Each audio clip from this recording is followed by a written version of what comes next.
going to taste tonight is the smoked salmon. How many of you, first of all, how many of you cook? So much more than the last time. This is great. All right. How many of you smoke meats? Yes. Let me make sure I can be clear on that one. Smoke meats. Okay, so we have like 4. We have 4 people who smoke meats. Now, I will be honest with you. The first time that I ever smoked salmon or beef, I was scared out of my mind because the whole low and slow is very intimidating. You can overcook it, you can undercook it, and it's not quite the way that it's supposed to be. So, the first bite, and we can go ahead and hand them out if you want to, is going to be a smoked salmon. This recipe that you have has a 1-day cure on it. And I'm just going to demonstrate how to cure it. I'm not going to do the whole process for you, but you should have enough knowledge to kind of get you through smoking a whole entire side of salmon. That's not quite the way that it's supposed to be. So, the first bite, and we can go ahead and hand them out if you want to, it's going to be a smoked salmon. This recipe that you have has a 1-day cure on it. And I'm just going to demonstrate how to cure it. I'm not going to do the whole process for you, but you should have enough knowledge to kind of get you through smoking a whole entire side of salmon.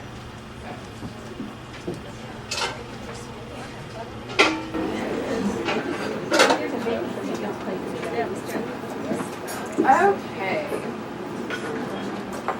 So we have this beautiful side of salmon, and make sure you get it with the skin on. It helps keep it intact while it's smoking, and then also it helps add some flavor too. So what we have to add to our little paste, it's actually going to end up looking like. We have some brown sugar. I have a little soy sauce, garlic powder, of course salt and pepper, and the sugar, salt, and pepper are the ones that actually do the curing process. So you want to make sure that you get at least about a 50-50 ratio on that, just to let you know. And then we have a little bit of vinegar. So we're just going to mix that up. It's kind of a large bowl to do this, but that's okay. Wanted to make sure you could see the whisk appropriately.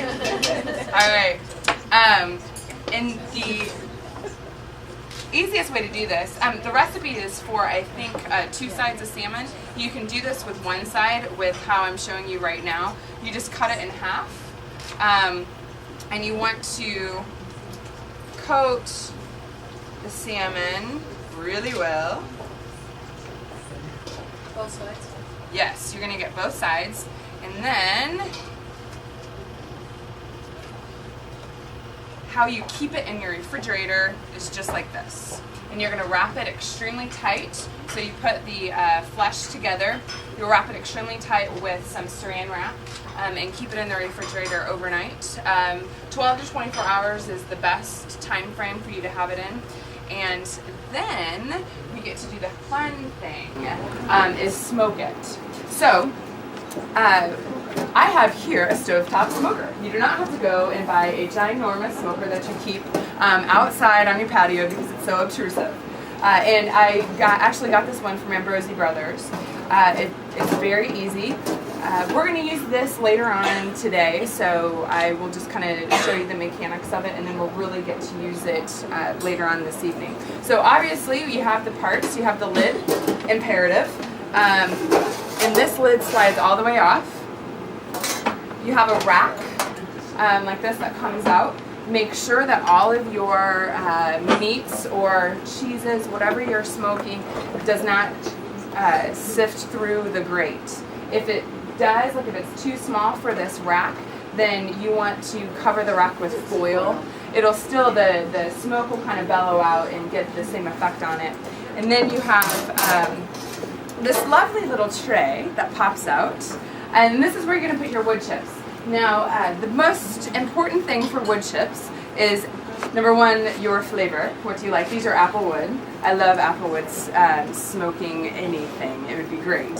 And you want to soak them overnight as well. So at the same time that you put your salmon in, soak some wood chips for the next day. Now when you are getting ready to smoke, you're going to want to drain them off and kind of let them sit while you're preparing all the other ingredients. So it's not a steam effect. It's just a kind of a moist smoke that comes out rather than a steaming.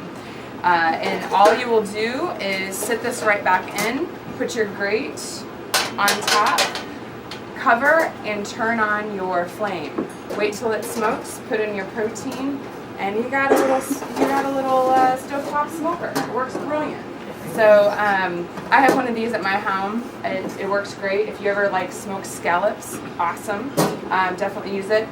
And it's relatively easy to clean.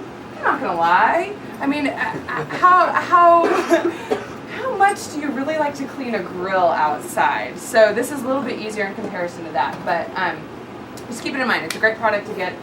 I would buy one if you like to smoke meats. Then do you turn down your? I mean, if you've got the going and then you turn down. The process that you're going to do is you're going to keep the lid kind of halfway open, and you're going to turn on your flame. And you'll see this a little bit later on, the actual technique to it. You're going to turn it on until you see some smoke bellowing out.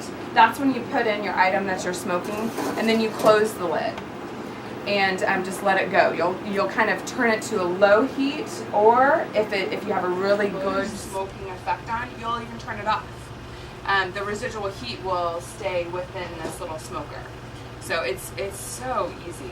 And then like how long does it take? This recipe, it calls for 2 hours of smoking. But this is also a really cool thing about the smoker is you can take this, you can get the wood chips going, keep it halfway open, and throw it in your oven. So then your oven becomes the larger smoker. So you have to kind of think, outside of the box in that respect. I would put a little bit more wood chips in here if I were to do a larger amount. And then you can put your protein on just a rack, and it'll get that smoke flavor. Normally I don't smoke anything all the way through with a smoker that is this small. Normally I just add a little bit of smoke flavor, and then I'll finish it off in the oven by itself. So yeah, it's great. But you have your appetizer sitting in front of you. Please feel free to partake in it. It is served with a little potato cake. If you've ever have leftover mashed potatoes, this is perfect. Add a little bit of baking powder, maybe some onions, and saute it like a pancake. So I mean, you can't get any simpler than that. Plus you're using leftovers. So enjoy.